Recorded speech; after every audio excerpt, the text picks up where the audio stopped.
সতীর দক্ষিণ পদ পড়ায় সেখানে পীঠদেবী ত্রিপুরা এবং ত্রিপুরেশ ভৈরব অবতীর্ণ হয়েছেন। এই পীঠদেবী ত্রিপুরা রাজ্যের প্রাচীন রাজধানী উদয়পুরে প্রতিষ্ঠাতা আছেন।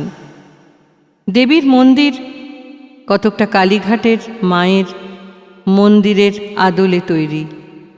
মূল দরজা পশ্চিম দিকে। বছর মোকাম আছে মায়ের বাড়ির পথে, হিন্দু মুসলমান যায় তথা সিন্নি দিতে। বিপদে পড়লে নাবিক সকলে বছর বছর, বলে কাটে অমঙ্গল। ত্রিপুর পীঠের কথা বড় পুণ্যময়, যেই পড়ে সেই রাখে গ্রহদোষ ক্ষয়। দেবীর মাহাত্ম্য কথা যে করে শ্রবণ, সর্বপাপে মুক্তি আগে